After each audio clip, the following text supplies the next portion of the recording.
Yo, like and subscribe, man. But we about to get to that content. Cue the intro, man.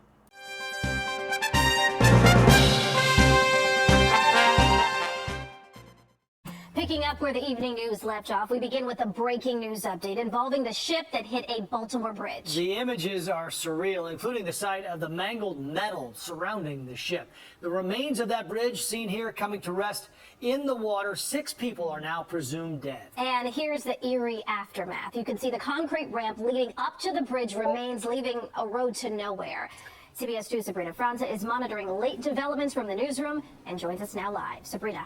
This is the worst possible outcome for these families. All day they watched as the Coast Guard flew over the collapsed bridge, searching in the sky and in the water for those missing people. It's not clear if anyone else was on the bridge at the time.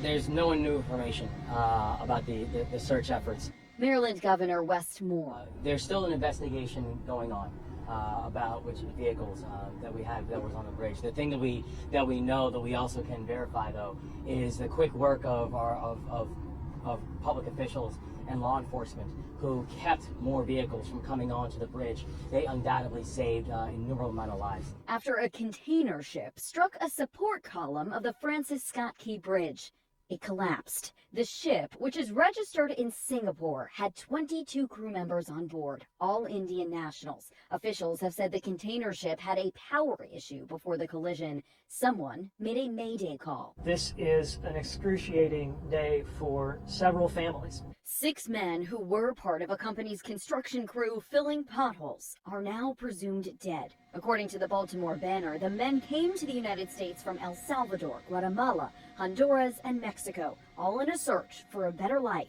for their spouses and their families. The focus is on the families and the people. That is our main focus. That is everyone's main focus right now.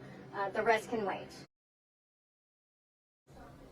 The National Transportation Safety Board is looking into what caused this to happen. They have yet to even step foot on the ship, though, as they were making sure the Coast Guard had all the room they needed to continue looking for those unaccounted for.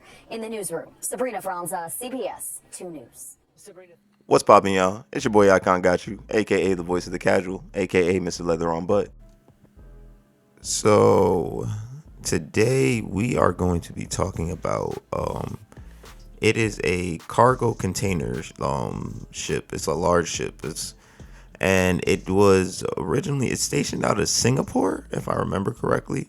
I don't have the exact name of the vessel, but it came up on the Baltimore Bridge and everything around 1:29 a.m. and it lost power.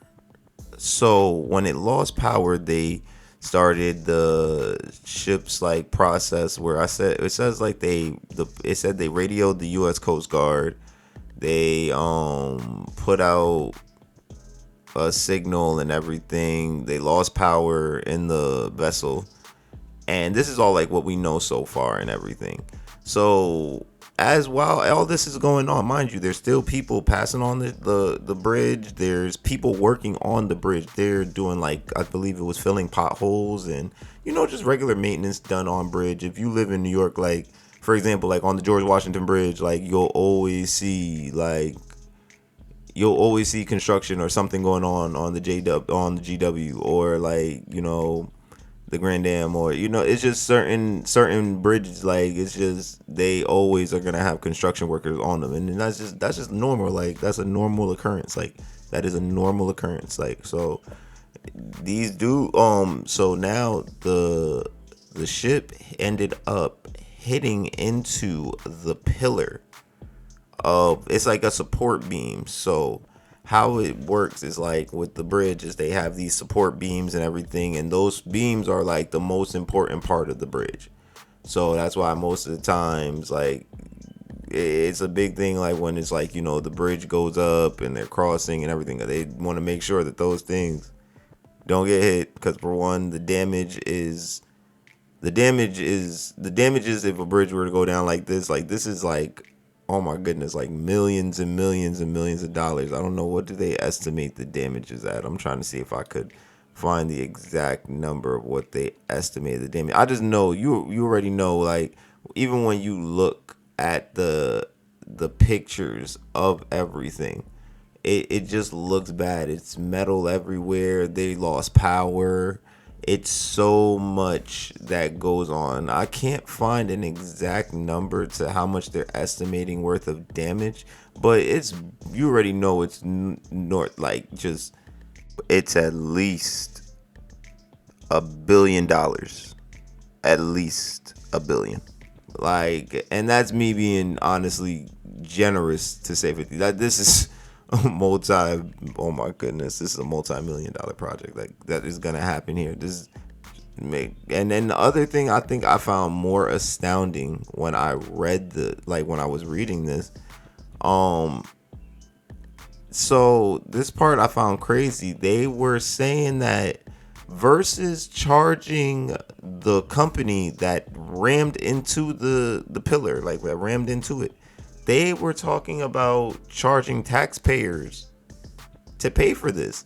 So now here's the crazy. Here's the first thing like that I found crazy. For one, the economy is gonna mess with Baltimore's economy because they're one of the largest port. Like, I think that's like one of the largest ports in like the U.S., if not the world. I'm not sure about the world part, but I know in the U.S. it's like one of the largest ports because they can handle a big bulk and like just in importing and export. Like, this is a big ass port.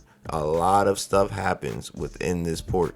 So just to see this, they don't even know the severities on the landscape of how this affects Baltimore. Like, that bridge going down, how does that affect travel? Like, there's so many factors that go into that bridge going down. That is gonna cause, that is not like oh, we lost power real quick, let's fix that. No, this is gonna take some time. This is gonna take mad time. Like, that and then how long is that port gonna be down because of this? It's just so many different things to think about now in terms and aspects of that. But they're charging taxpayers for a mistake that taxpayers had nothing to do with. Why are we not holding the company accountable? And it's not to say that, hey, things happen. I mean, I know things happen, but people died here. Like, people died. Also, on top of that, RIP to anybody who was affected by this tragedy, RIP. But it's just like, people died here because of these actions. Like, not the actions, but because of whatever it is, whether it been mechanical failure, whether it been human error, whether it be whatever it is. This company is liably responsible for what happened here and should be held responsible to some form of to some form of or capacity, whether it be, if okay, we taking care of the bird, y'all gotta compensate these families. Like, this is the thing I'm not understanding. Where does accountability come into place, and how could this have been avoided?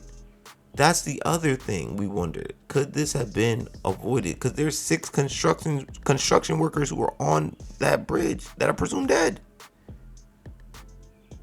And 2 of the bodies that were found were from the cars. And how many cars went overboard while this was going on?